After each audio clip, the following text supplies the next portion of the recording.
हा?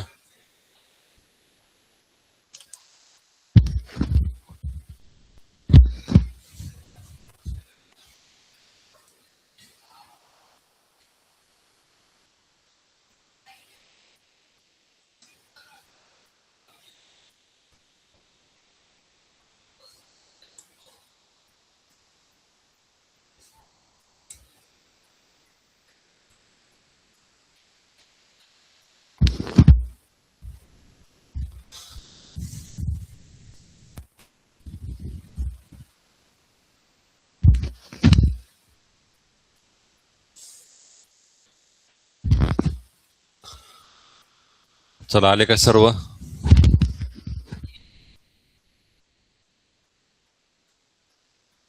नीट बसा.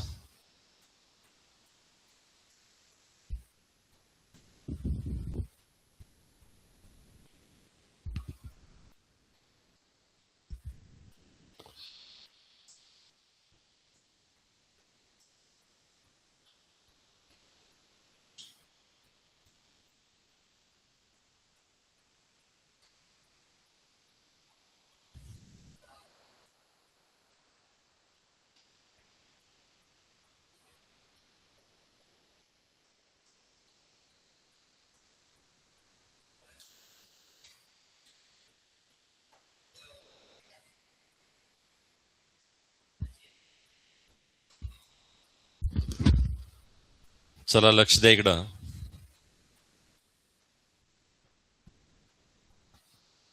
आपल्याला सायन्स अँड टेक्नॉलॉजी पार्ट 2, ठीक आहे, त्याच्यामधला जो पहिला चॅप्टर आहे हेरिडिटी आणि इव्होल्युशन, तो आपल्याला आज इथं शिकायचा आहे.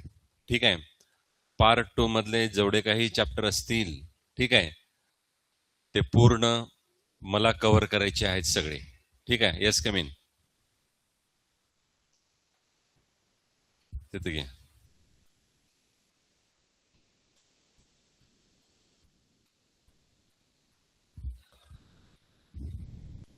आणखी एक पहिली गोष्ट, आपली 10वी आहे, महत्वाचं वर्ष आहे.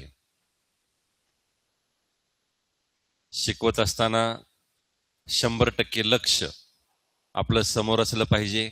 ठीक आहे. आपण येतो, निघून जातो, उगं शिकायचं म्हणून शिकायचं, त्याचं काहीही साध्य होणार नाही.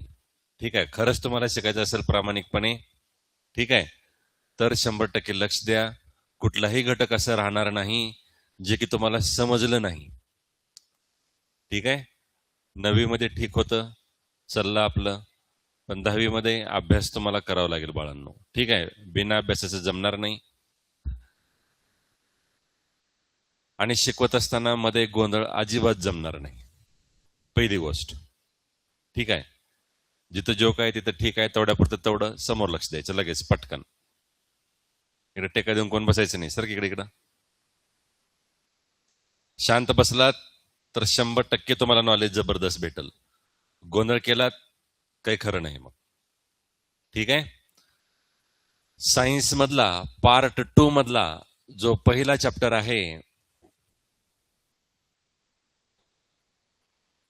Heredity and evolution. हेरिडिटी आणि इव्होल्युशन हा जो चॅप्टर आहे, अतिशय महत्वाचा चॅप्टर आहे. हिच्यामध्ये क्वेश्चन बरेच वेळेस विचारलेले आहेत परीक्षेमध्ये, आणि हे हिच्यामधले बरेचसे कन्सेप्ट जे आहेत तुम्हाला 12वीला कामाला येणार आहेत, नीटसाठी कामाला येणार आहेत. ठीक आहे. त्यासाठी त्याचं बेसिक आपल्याला ह्या चॅप्टरमध्ये इथं बघायचं आहे. महत्वाचा चॅप्टर आहे हा. तर पहिल्यांदा आपण समजून घेऊ जेनेटिक्स म्हणजे काय. कारण हेरिडिटी आणि इव्होल्युशन हा जो चॅप्टर आहे, हा जेनेटिक्सच्या निगडीत आहे. तर मग बाळांनो, जेनेटिक्स म्हणजे काय सुरुवातीला समजून घेऊ. त्यानंतर आपण बघू पुढे हेरिडिटी काय आहे, इव्होल्युशन काय आहे. चॅप्टरमध्ये पहिला पार्ट तर हेरिडिटी कव्हर करायचा आहे, त्यानंतर इव्होल्युशन आपल्याला कव्हर करायचं आहे.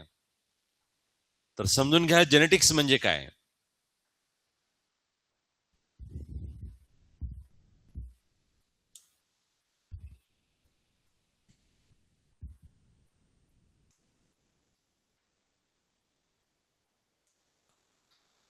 genetics is nothing but it is the branch of a biology which deals with heredity and variation is known as genetics. जेनेटिक्सला मराठीमध्ये आपण गुणसूत्रे असं म्हणतो. मग जेनेटिक्समध्ये नेमकं कशाचा अभ्यास केला जातो? हेरिडिटी आणि व्हॅरिएशनची स्टडी ज्या ब्रँचमध्ये केली जाते सायन्सच्या, बायोलॉजीच्या, त्याला आपण म्हणतो genetics. It is the study of heredity and variation. ह्या दोघांचा अभ्यास ज्या शाखेमध्ये केला जातो त्याला जेनेटिक्स म्हणा, त्याला मराठीमध्ये गुणसूत्रे असं म्हणा. This term genetic was given by the scientist William Batson.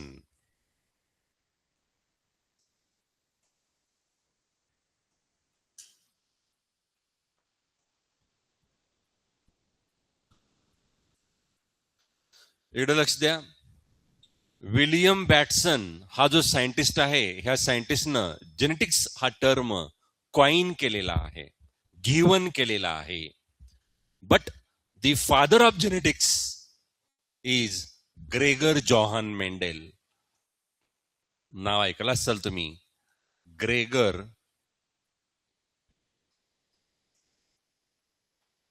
जॉहान Mendel. Gregor Johann Mendel हा जो सायंटिस्ट आहे, ह्या सायंटिस्टला आपण फादर ऑफ जेनेटिक्स म्हणतो. जेनेटिक्सचा जनक म्हणून आपण ग्रेगर जॉहान मेंडेलला ओळखतो बाळांनो. पण जेनेटिक्स हा टर्म कोण कॉइन केलेला आहे? विलियम बॅटसननं कॉइन केलेला आहे. आलं लक्षात मी काय म्हणतोय?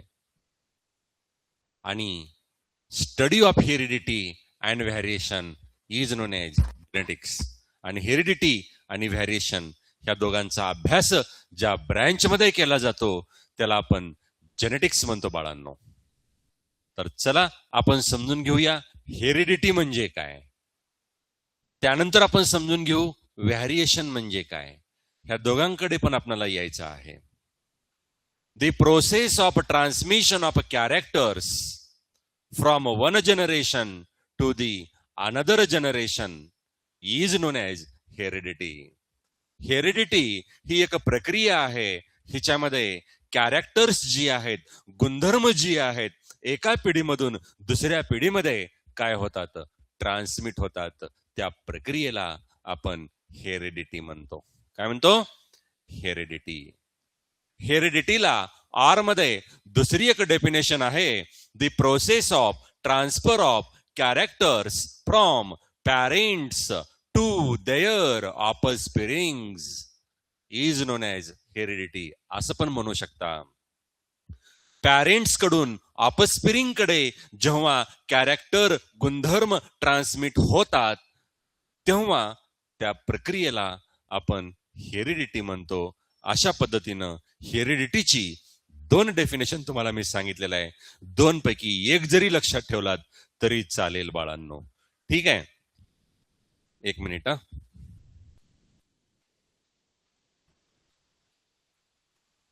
हा, हेरिडिटीची डेफिनेशन सांगतो मी तुम्हाला. पहिली डेफिनेशन, हेरिडिटी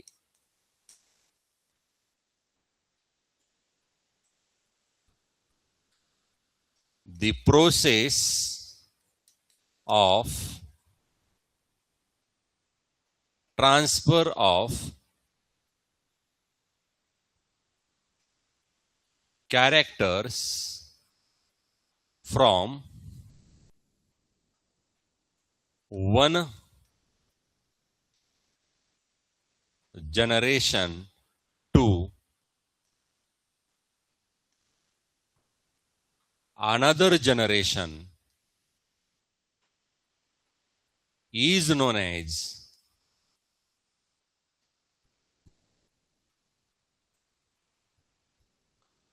heredity. ह्यालाच ऑर मध्ये तुम्ही असं पण म्हणू शकता, the transfer of characters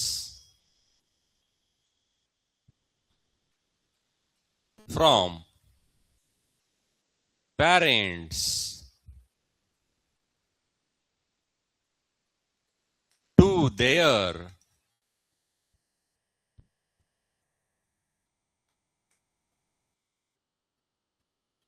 offsprings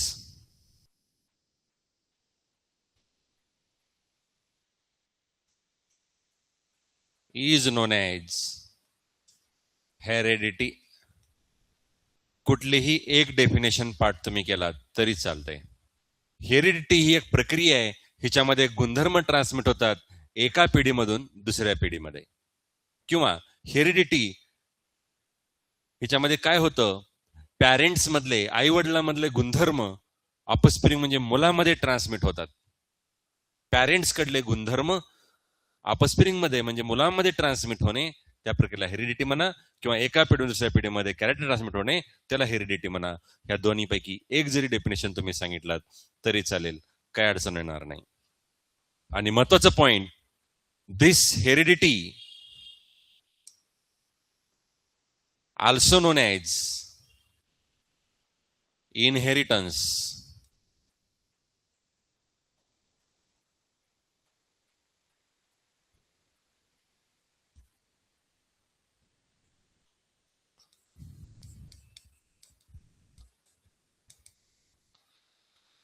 बाळांनो, हेरिडिटीला इनहेरिटन्स असं सुद्धा आपण ऑर मध्ये म्हणतो, माहित राहावं तुम्हाला. आणि ह्याला आपण मराठीमध्ये अनुवंशिकता म्हणतो. हेरिडिटी किंवा इनहेरिटन्सचा अर्थ काय आहे? अनुवंशिकता, असं मराठीमध्ये आपण त्याला म्हणतो. ठीक आहे, अशा पद्धतीनं हेरिडिटी म्हणजे काय हे तुम्हाला समजलेलं आहे. आता हेरेडेटरी कॅरेक्टर्स म्हणजे काय समजून घेऊ.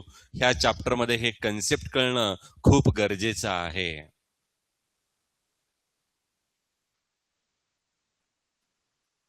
दी कॅरेक्टर्स, इथे मी सांगितलेलं आहे पहिल्यांदाच, the characters which are transmitted from one generation to the another generation, that character is known as hereditary character. आणि तुम्हाला माहित आहे का, हेरिडिटरी कॅरेक्टरला आपण मराठीमध्ये अनुवंशिक गुणधर्म म्हणतो. काय म्हणतो? अनुवंशिक गुणधर्म. हेरिडिटी समजलं, हेरिडिटरी कॅरेक्टर समजलं.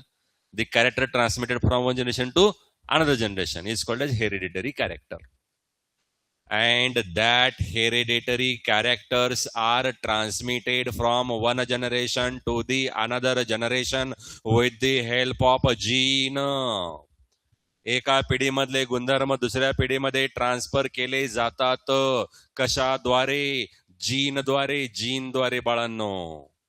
सर हे जीन काय आहे? Gene is the basic unit of heredity. हेरिडिटीचा बेसिक युनिट म्हणजे कोण आहे? जीन आहे. आणि जीनच एका पिढीमधले गुणधर्म दुसऱ्या पिढीमध्ये घेऊन जातो बाळांनो. म्हणून जीनला आपण बेसिक युनिट ऑफ हेरिडिटी असं म्हटलेलं आहे. सर मग जीन म्हणजे काय हो? जीनचं लोकेशन कुठं असतं? जीन म्हणजे दुसरं तिसरं काही नसून it is the segment of DNA. Gene म्हणजे हे एक स्मॉल सेगमेंट आहे डीएनएचं, which is responsible for inheritance and expression of character. Character inherit करण्यासाठी आणि कॅरेक्टर एक्सप्रेस करण्यासाठी एक स्मॉल सेगमेंट असतो डीएनएचा, त्याला काय म्हणा? जीन. जीन म्हणजे डीएनएचा एक स्मॉल सेगमेंट. बस एवढं लक्षात ठेवा तुम्ही. ठीक आहे. आणि carrier of genes called as chromosome. आणि जीन्स कॅरी करणारं जे असतं स्ट्रक्चर, त्याला आपण काय म्हणतो? क्रोमोझोम म्हणतो. क्रोमोझोम. समजा आता हो काही सेल आहे आणि सेलमध्ये हो काही न्यूक्लियस आहे ना, न्यूक्लियस सेलमध्ये. हे न्यूक्लिओलस आणि हो का हे क्रोमोझोम.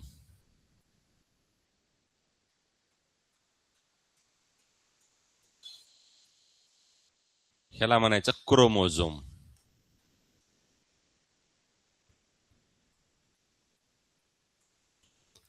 आणि क्रोमोझोम म्हणजे मग काय माहितीये का?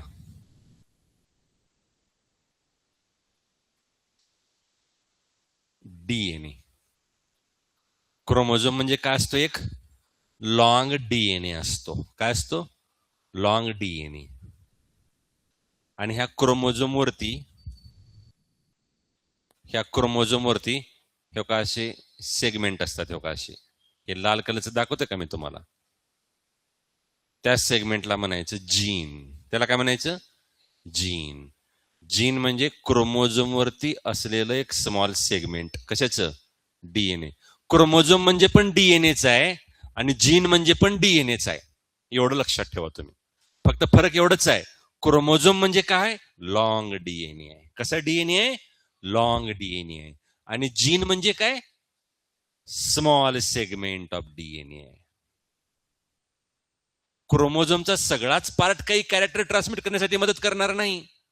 क्रोमोझोमचा काही पार्ट असतात, काही एवढेच लहान लहान सेगमेंट असतात, तेच कॅरेक्टर ट्रान्समिट करण्यासाठी मदत करतात, म्हणून त्याला जीन म्हणायचं. म्हणजे जीनचं लोकेशन कोणावरती आहे? क्रोमोझोम वरती आहे. कोणावरती आहे? क्रोमोझोम वरती आहे. क्रोमोझोम म्हणजे पण लॉंग डीएनएच आहे आणि जीन म्हणजे पण डीएनएच आहे, फक्त शॉर्ट किंवा स्मॉल सेगमेंट ऑफ डीएनए. थोडक्यात कॅरेक्टर ट्रान्समिट करण्यासाठी क्रोमोझोम्स मदत करतात असे म्हणा, किंवा जीन्स मदत करतात असे म्हणा, एकच. काही काही बुक मध्ये असं दिलेलं असतं, characters are transmitted from one generation to the another generation with the help of chromosome असं म्हणलेलं आहे. आणि काही बुक मध्ये with the help of gene म्हणलेलं आहे. काही फरक आहे? कारण जीनचं लोकेशन्स कुठे आहेत? क्रोमोझोम वरती आहेत बाळांनो. म्हणून जीन कॅरेक्टर कॅरी करतात असं म्हणा, किंवा क्रोमोझोम कॅरेक्टर कॅरी करतात असे म्हणा, एकच. कोई दिक्कत, कोई परेशानी? हेरिडिटरी कॅरेक्टर्स म्हणजे समजलं? एक्झाम्पल्स देऊन तुम्हाला मी सांगतो हेरिडिटरी कॅरेक्टर्स कशाला म्हणायचं. Height of plant, color of flower, shape of fruit, shape of seed are the hereditary characters in a plant. Plant मध्ये हेरिडिटरी कॅरेक्टर्स कुठले तरी बाळांनो? Height of plant, colour of flower, shape of fruit, shape of seed, हे सगळे अनुवंशिक गुणधर्म आहेत, hereditary character आहेत. कुणामध्ये? प्लांट मध्ये. कुणामध्ये? प्लांट मध्ये.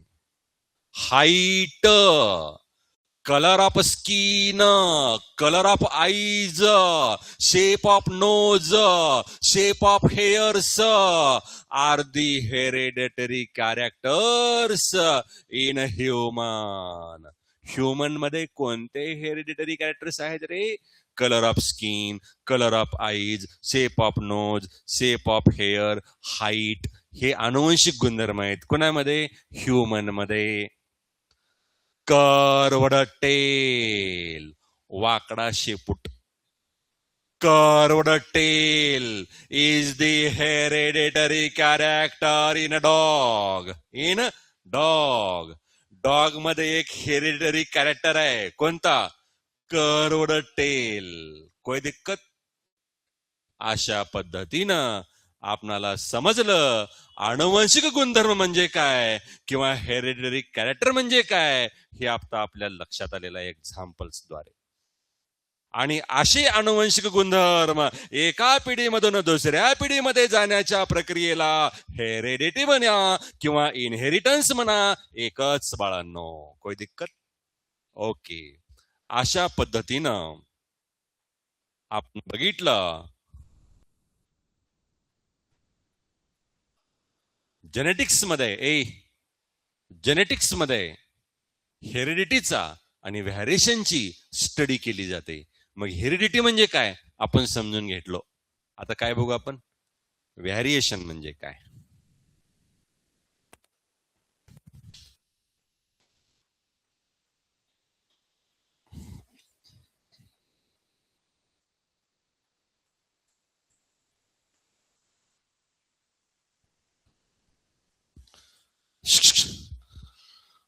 मध्ये मध्ये बिलकुल बोलू नका. आपणाला व्हॅरिएशन समजून घ्यायचंय, समजणं गरजेचं आहे. ते difference between parents and offsprings as well as offsprings of the same parent is known as variation. ज्याला मराठीमध्ये आपण विविधता म्हणतो. विविधता. समोर लक्ष द्या, नीट बसायचं, दोन गोष्टी पाळायच्या. पॅरेंट्स मध्ये आणि मुलांमध्ये जो डिफरन्स असतो त्या डिफरन्सला काय म्हणायचं? व्हॅरिएशन म्हणायचं. काय म्हणायचं?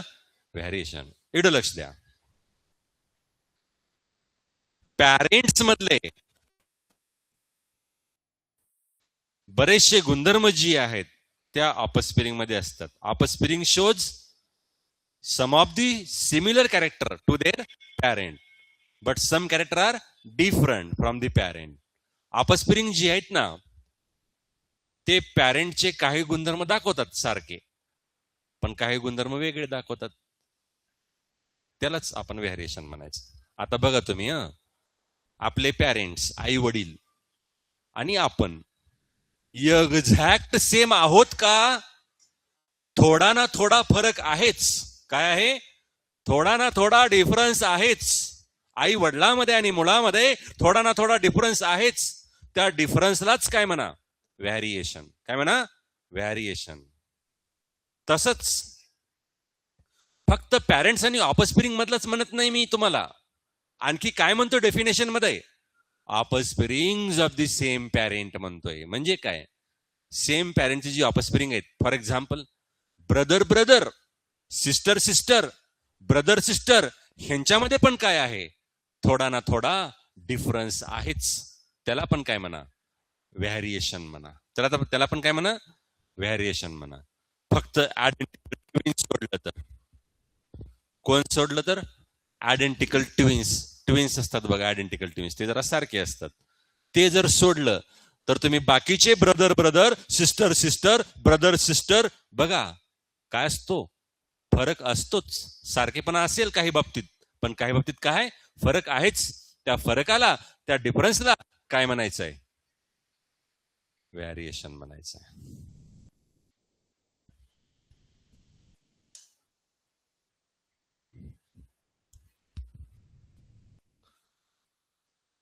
इकडे बघा, कळालं? पुन्हा एकदा डेफिनेशन आपण बघू, म्हणजे समजते का बघा तुम्हाला. व्हॅरिएशन म्हणजे काय? Variation, the difference between parents and offsprings as well as offsprings of the same parents, like brother sister brother sister is known as variation. मराठीमध्ये विविधता म्हणतो. आई वडिलांमध्ये आणि मुलांमध्ये काही ना काही फरक असतोच. एक्झॅक्ट तर सेम नसतात ना, त्यालाच व्हॅरिएशन म्हणायचं. किंवा ब्रदर सिस्टर मध्ये पण थोडाफार फरक असतोच, त्याला डिफरन्स, त्याला व्हॅरिएशन म्हणायचं, त्याला विविधता म्हणायचं. कळतंय? And this variation play an important role in evolution बाळांनो. आणि हेच व्हॅरिएशन इव्होल्युशनला मदत करतं. कशाला मदत करतं? इव्होल्युशनला मदत करतं, जे की पुढे आपल्याला बघायचं आहे. हे व्हॅरिएशन आहे म्हणून तर इव्होल्युशन आहे. व्हॅरिएशन नाही, इव्होल्युशन नाही.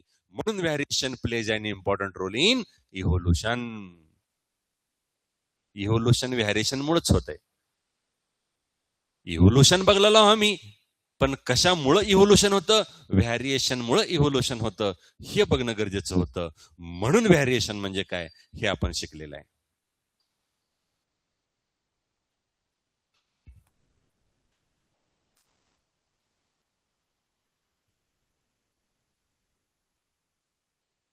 अशा पद्धतीनं आपण पहिल्या चॅप्टरची सुरुवात केलेली आहे. आणि पहिल्या चॅप्टरमध्ये आपण टर्म समजून घेतलंय कुठलं, जेनेटिक्स. जेनेटिक्स म्हणजे ही अशी ब्रँच आहे सायन्सची ज्याच्यामध्ये हेरिडिटीचा आणि व्हॅरिएशनचा अभ्यास केला जातो. हेरिडिटी म्हणजे काय, अनुवंशिकता, डेफिनेशन बघितलंय. व्हॅरिएशन म्हणजे काय, विविधता. अनुवंशिकतेचा आणि विविधतेचा ज्या शाखेमध्ये अभ्यास केला जातो त्या शाखेला जेनेटिक्स म्हणा, त्या शाखेला गुणसूत्रे म्हणा. आणि father of genetics is Gregor Johann Mendel. ठीक आहे, कळालं का? हा, व्हॅरिएशनची डेफिनेशन शिकत असताना आपणाला काही टर्म आले बाळांनो. पॅरेंट्स म्हणजे काय, ऑफस्प्रिंग्स म्हणजे काय, आले ना शब्द तुम्हाला? पॅरेंट, ऑफस्प्रिंग, मग ती बी समजून घ्यावं लागेल आपल्याला. पॅरेंट म्हणजे काय, ऑफस्प्रिंग म्हणजे काय, क्लोन म्हणजे काय, समजून घ्यावं लागेल. ते पण गरजेचं आहे. हेरिडिटी ही इव्होल्यूशन चॅप्टर समजण्यासाठी ही बेसिक टर्म आहेत. मी जे तुम्हाला घेत आहे ना बाळांनो आता सध्या, हे बेसिक टर्मिनॉलॉजी घेत आहे हे चॅप्टर समजण्यासाठी, मदत होण्यासाठी. ठीक आहे.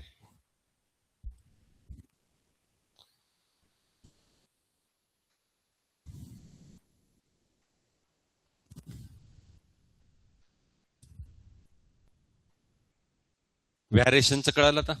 डेफिनेशन लिहायची गरज आहे नाही. आता आपण बघू एक डेफिनेशन आणखी.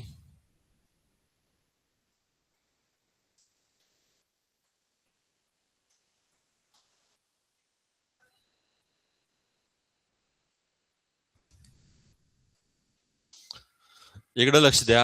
आणखी एक टर्म आपल्याला ह्या चॅप्टर मध्ये बघायचं आहे, शिकायचं आहे. रिप्रोडक्शन म्हणजे काय, त्यानंतर आपण बघू पॅरेंट म्हणजे काय, त्यानंतर आपण बघू ऑफस्प्रिंग म्हणजे काय. तर बघा, रिप्रोडक्शन कशाला म्हणायचं? The ability of living organisms to produce new individuals similar to themselves in most of the characters is known as reproduction. प्रत्येक सजीवामध्ये क्षमता असते स्वतःसारखाच एक दुसरा जीव निर्माण करण्याची, त्याला म्हणायचं reproduction. The ability of living organism to produce new individual similar to themselves in most of the characters is known as reproduction. प्रत्येक सजीवामध्ये क्षमता असते स्वतःसारखाच दुसरा जीव निर्माण करण्याची, त्याला म्हणा रिप्रोडक्शन. आपण म्हणतो ना बाळांनो, आपण अगोदर शिकलेल्या, आत्ताच शिकलेल्या 10-15 मिनिटापूर्वी, hereditary character are transmitted from one generation to the another generation. कसं ट्रान्समिट होतात मग? By the process called as reproduction. By the process called as reproduction. एका पिढीमधले गुणधर्म दुसऱ्या पिढीमध्ये जातात हे आपण शिकलो, पण कसे जातात ते शिकलो नव्हतो. ते सांगितलं तुम्हाला मी. हेरिडिटरी कॅरेक्टर एका पिढीमधून दुसऱ्या पिढीमध्ये कसे जातात माहितीये का? एका प्रोसेसद्वारे जातात, आणि त्या प्रोसेसलाच आपण काय म्हणतो? रिप्रोडक्शन असे म्हणतो बाळांनो. सर, आता मग आपण बघूया पॅरेंट म्हणजे काय. हे पण शब्द येते बरेच वेळेस, पॅरेंट. समजून घेऊ आपण पॅरेंट म्हणजे काय. Each individual produces from its pre-existing individual of their own kind is known as parent. प्रत्येक इंडिव्हिज्युअल, प्रत्येक सजीव तिच्या पूर्वी अस्तित्वात असलेल्या सजीवापासून तयार होतो, त्याला काय म्हणा? काय म्हणा? पॅरेंट. एक्झाम्पल तुम्हाला मी देऊन सांगतो. इकडे बघ रे, हो का, ही एक सेल आहे आणि हे 2 सेल आहेत पुढे. इकडे बघा, तर ह्याच्यामध्ये पॅरेंट सेल कोणती झाली? हो का, ही कुठली सेल आहे? पॅरेंट सेल झाली. पॅरेंट कशाला म्हणायचं कळालं का? प्रत्येक सजीव, प्रत्येक इंडिव्हिज्युअल तिच्या पूर्वी अस्तित्वात असलेल्या सजीवापासून तयार होतो, आणि त्या पूर्वी अस्तित्वात असलेल्या सजीवालाच काय म्हणा, पॅरेंट. सर मग आता ऑफस्प्रिंग्स कशाला म्हणायचं? The individuals which are produces from the sexual reproduction. जो इंडिव्हिज्युअल, जो सजीव सेक्शुअल रिप्रोडक्शन द्वारे तयार झालेला असतो त्या जीवाला आपण ऑफस्प्रिंग म्हणतो. काय म्हणतो? ऑफस्प्रिंग म्हणतो. सेक्शुअल रिप्रोडक्शन द्वारे तयार झालेल्या सजीवाला काय म्हणा, offsprings. The individuals which are produces from the sexual reproduction are called as offsprings. ए मूर्खा, समोर लक्ष देण्यात जा, बाहेर निघून तिकडं. त्याला काय म्हणायचं? ऑफस्प्रिंग्स म्हणायचं बाळांनो. And offsprings are not identical to their parent. आणि ऑफस्प्रिंग हा एक्झॅक्ट सेम नसतो कुणाशी? तिच्या पॅरेंटशी. काय नसतो? एक्झॅक्ट सेम नसतो तिच्या पॅरेंटशी. का? Because offsprings shows characters of both the parents. कारण ऑफस्प्रिंग हा सेक्शुअल रिप्रोडक्शन द्वारे तयार झाल्यामुळं ऑफस्प्रिंग हा दोघांचे पण गुणधर्म दाखवतो, मेलचे पण फिमेल पॅरेंटचे पण. म्हणून ऑफस्प्रिंग हा एक्झॅक्ट सेम नसतो कुणाशी? मेल पॅरेंटशी पण फिमेल पॅरेंटशी पण. एक्झॅक्ट सेम असतो का? नसतो. कारण दोघांचे पण गुणधर्म त्याच्यामध्ये मिक्स झालेले असतात. त्यामुळं तो एक्झॅक्ट सेम नसतो ऑफस्प्रिंग पॅरेंटशी. आणि ऑफस्प्रिंग म्हणजे सेक्शुअल रिप्रोडक्शनद्वारे तयार होणाऱ्या सजीवाला कुठलाही असो तो, त्याला ऑफस्प्रिंग म्हणायचं. कळालं? नेक्स्ट टर्म कुठला बघितला आपण? ऑफस्प्रिंग्स बघितला. Offsprings okay. आता आपण नेक्स्ट टर्म बघू, ज्याला क्लोन्स म्हणतो आपण. Clones. The individuals which are produces from the asexual reproduction are called as clones. Asexual reproduction द्वारे तयार झालेल्या सजीवाला क्लोन्स म्हणा. सर एसेक्शुअल रिप्रोडक्शन म्हणजे काय? ज्या रिप्रोडक्शन मध्ये मेल आणि फिमेल गॅमेट भाग घेत नाहीत. मेल आणि फिमेल गॅमेट तयार न होता, एकमेकाला फ्यूज न होता नवीन सजीव तयार होणे, त्याला म्हणायचं एसेक्शुअल रिप्रोडक्शन. पण सेक्शुअल रिप्रोडक्शन मध्ये मात्र मेल आणि फिमेल गॅमेट भाग घेतात, पण एसेक्शुअल रिप्रोडक्शन मध्ये मेल आणि फिमेल गॅमेट भाग घेत नाहीत. मेल आणि फिमेल गॅमेट भाग न घेता, इन्व्हॉल्व न होता नवीन सजीव तयार होणे, त्याला एसेक्शुअल रिप्रोडक्शन म्हणा. आणि एसेक्शुअल रिप्रोडक्शनद्वारे तयार होणाऱ्या सजीवाला काय म्हणा? काय म्हणा? Clones. And clones are exact similar to their parent. आणि क्लोन्स हे एक्झॅक्ट सिमिलर असतात कुणाशी? तिच्या पॅरेंटशी.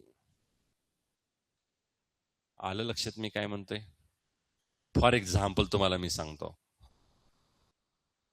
समजा एखादी लीफ आहे, लीफ कळते, आणि लीफच्या मार्जिनला बड आहेत. बड काय? एक ब्रायोफायलम लीफ आहे, तिच्या मार्जिनला बड आहेत, आणि त्या बड पासून नवीन प्लांट तयार होतात. पण ते सगळे प्लांट कसे असतात? सेम असतात तिच्या पॅरेंटशी. बड पासून तयार होणारे प्लांट्स, रूट पासून तयार होणारे प्लांट्स, स्टेम पासून तयार होणारे प्लांट, लीफ पासून तयार होणारे प्लांट्स, हे एक्झॅक्ट सेम असतात तिच्या पॅरेंटशी. म्हणून ते काय झाले? क्लोन्स झाले. अशा पद्धतीनं हे बेसिक टर्म आहेत जी की आपणाला ह्या चॅप्टर मध्ये नेसेसरी आहेत. नेसेसरी. कसं? नेसेसरी म्हणजे अत्यावश्यक आहेत, सोडून जमत नाही ह्याला. ठीक आहे. काय काय टर्म आपण आजच्या लेक्चरमध्ये पाहिलेला आहे. बाळांनो, आपण पहिल्या चॅप्टरला सुरुवात केलेली आहे, पार्ट 2 सायन्स मधला, हेरिडिटी आणि इव्होल्युशन. पहिला पार्ट तर आपल्याला हेरिडिटीच बघायचा आहे, इव्होल्युशनचा पार्ट नंतर बघायचा आहे. 2 टप्प्यामध्ये अभ्यास करायचा आहे. मग हेरिडिटी पार्ट समजून घेण्यासाठी जे काही टर्म लागतात ते आपण इथं बघितलेले आहेत बरेचसे. पहिल्यांदा आपण बघितलं काय? जेनेटिक्स म्हणजे काय. पुन्हा बघितलं हेरिडिटी म्हणजे काय, पुन्हा बघितलं व्हेरिएशन म्हणजे काय, बरोबर आहे. पुन्हा आपण काय बघितलं, रिप्रोडक्शन म्हणजे काय, पॅरेंट काय आहे, ऑफस्प्रिंग काय आहे, क्लोन्स काय आहेत, याचा अभ्यास आपण इथं केलेला आहे. Benefits of heredity. Sir, study of हेरिडिटीचे काही बेनिफिट आहेत का? आम्हाला ह्या चॅप्टरमध्ये हेरिडिटीचा अभ्यास करायचा आहे, बरोबर आहे का नाही? मग सर, हेरिडिटीचा अभ्यास करत असताना त्याचा काही फायदा आहे का, त्याचं काही बेनिफिट आहे का? हो, आहे बेनिफिट त्याचे बाळांनो. तू म्हणचाल कसं बेनिफिट त्याचं आहे आम्हाला सांगा. क्वेश्चन तुम्हाला 2 मार्काला विचारतात, give the benefits of science of heredity. तर त्यावेळेस सांगा, science of heredity helps in diagnosis of hereditary disorder. Hereditary disorder जी आहेत ते डायग्नोज करण्यासाठी ही स्टडी ऑफ हेरिडिटी मदत करते. ट्रीटमेंट ऑफ हेरिडिटरी डिसऑर्डर साठी मदत करते. प्रिव्हेन्शन ऑफ हेरिडिटरी डिसऑर्डर साठी मदत करते. सर, हेरिडिटरी डिसऑर्डर म्हणजे काय? आनुवंशिक रोग. हेरिडिटरी डिसऑर्डर म्हणजे काय? आनुवंशिक रोग.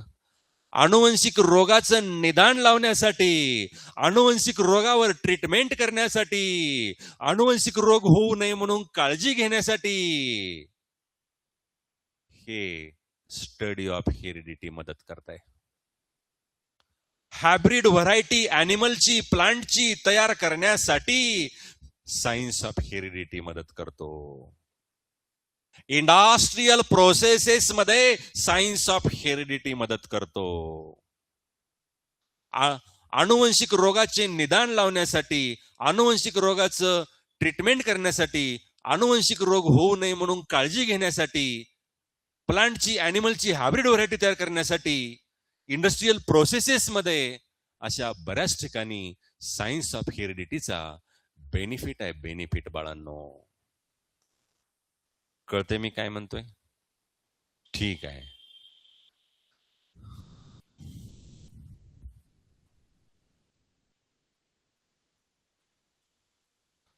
आता आपण आज जे काही शिकलेलं आहे ते थोडं आपण जरा पाठ करू. ठीक आहे, लिहून तर घेऊच, पण पाठ पण करू जरा. होते का बघू आपणाला माझ्या पाठीमागे. काय काय शिकलंय आपण ते बघू आता इथं.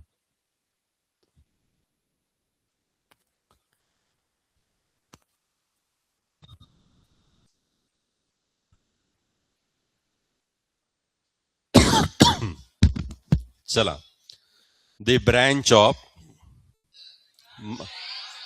माझ्या पाठीमागे मीडियम आवाजामध्ये, जास्त मोठा नको, जास्त बारीक नको. The branch of science which deals with the study of heredity and variation is known as genetics. The father of genetics is Gregor Johann Mendel. The process of transmission of characters from one generation to the another generation is known as heredity. Heredity, also known as inheritance. Hereditary characters are transmitted from one generation to the another generation with the help of a process known as reproduction. The ability of living organism to produce new individual similar to themselves in most of the characters is known as reproduction. Hereditary characters are transmitted through gene.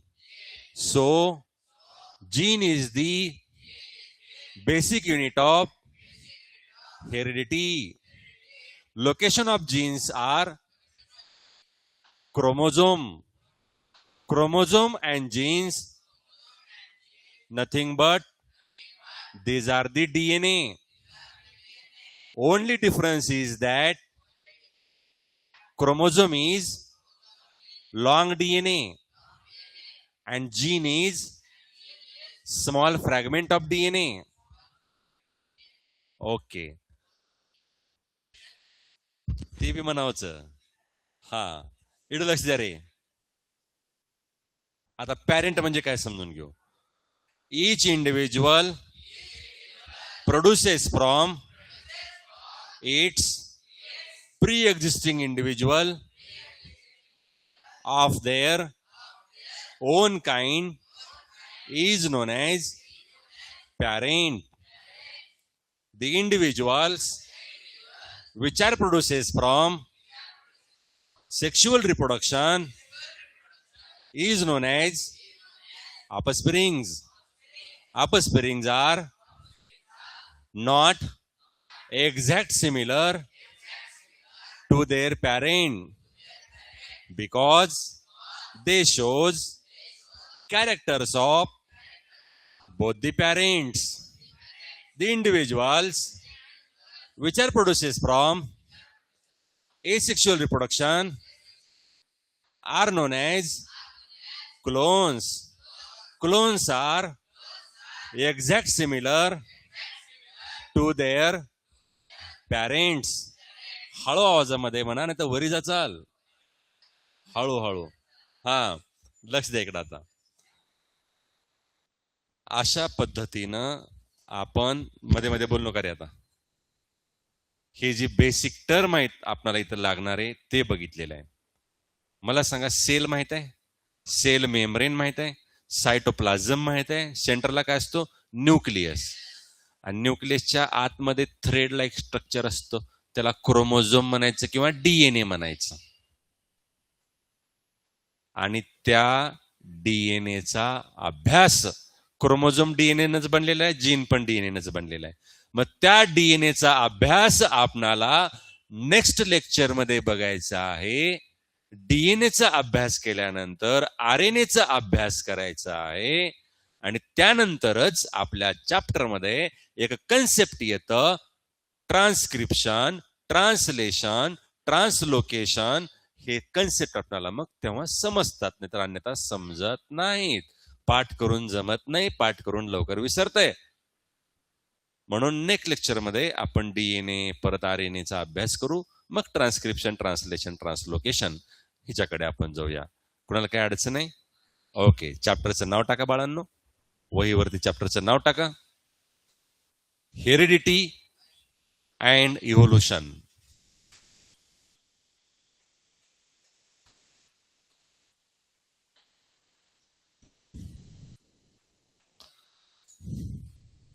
ऑनलाईनचे student काय जर अडचण असेल तर तुम्ही विचारू शकता मेसेजद्वारे, chat करून. ठीक आहे, चला लक्ष द्या इकडं. चॅप्टरचं नाव टाका, हेरिडिटी अँड इव्होल्युशन.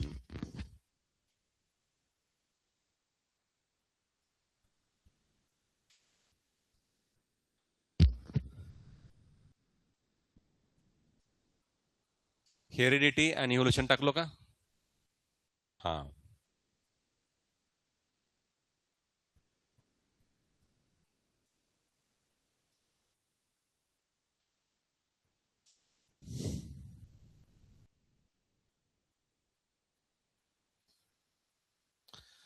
त्यानंतर एक काम करायचंय, इंट्रोडक्शन म्हणून हेडिंग द्या. आता इंट्रोडक्शन म्हणून हेडिंग द्या बाळांनो. आता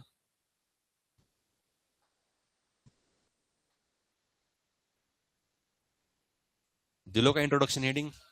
ओके, तिच्यामध्ये परत हेडिंग द्या जेनेटिक्स, GENETICS. इंट्रोडक्शन मध्ये पहिला टर्म आपण शिकू जेनेटिक्स, आणि जेनेटिक्सच्या पुढे डॅश करून लिहा the branch of science the branch of science which deals with the study of the branch of science which deals DEALS which deals with the study of which deals with the study of heredity and evolution, which deals with the study of which deals with the study of heredity and variation. Evolution नाही आत्ताच. Which deals with study of heredity and variation is known as genetics. Is known as genetics.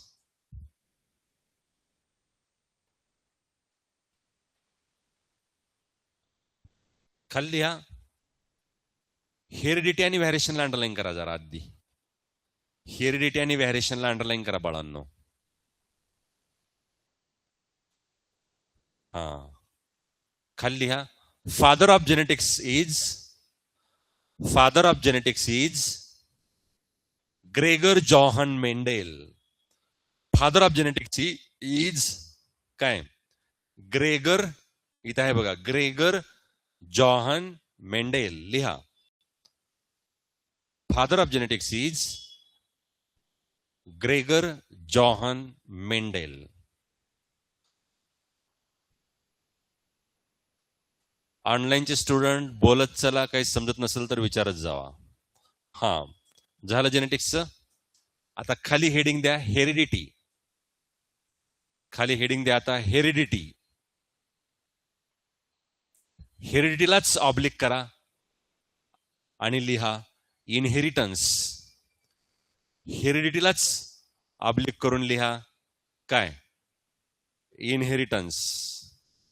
हो का? INHERITANC inheritance. लिहा definition तिच्यामध्ये. The process of transmission of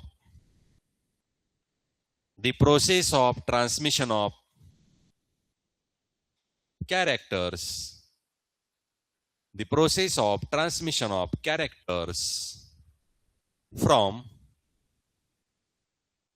one generation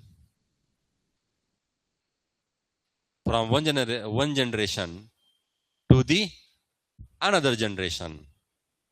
The process of transfer of characters or transmission of characters from one generation to the another generation is known as काय? Heredity.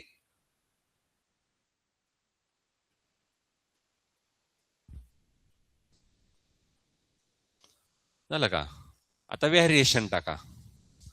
आता heading द्या variation. Next heading द्या आता कुठलं? Variation. तिची definition लिहा. The difference between. आता variation heading द्या आणि व्हॅरिएशनची डेफिनेशन लिहा. जी बोर्डावर लिहिलं नाही मी, असं सांगतोय तोंडी, ती लिहिता आलं पाहिजे. नाही आलं की तुम्ही नापास आहो, लक्षात घ्या. हा लिहा व्हॅरिएशनची definition. The difference between parents and offsprings. The difference between parents and offsprings.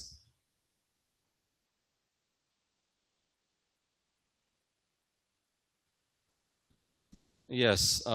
कन्क्लुजनचा अर्थ आहे निष्कर्ष करणे. बरोबर आहे, बरोबर आहे.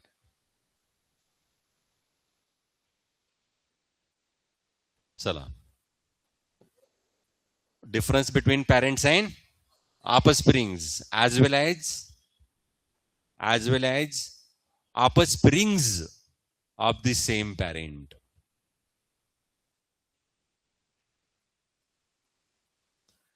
As well as काय? offsprings of the same parent. Same parents like brother dash brother, like brother comma sister dash sister, and brother dash sister is known as variation.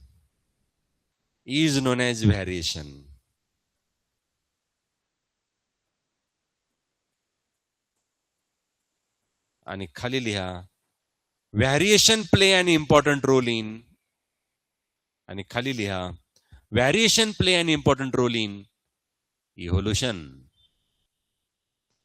And variation play an important role in काय evolution, EVOLUTION evolution. ठीक आहे. आता बघा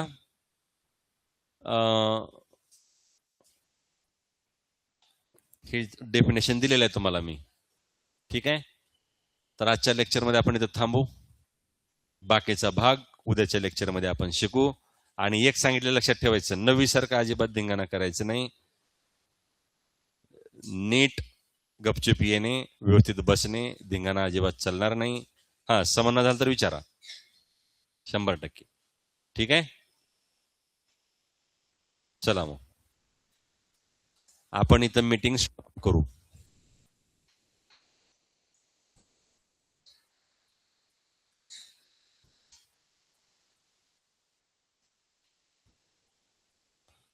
काय अडचण आहे का रे ऑनलाईनचे student?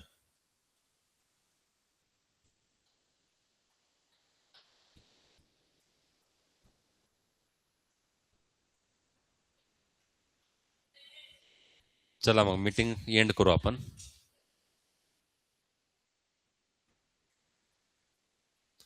Okay चलो, ओके बाय.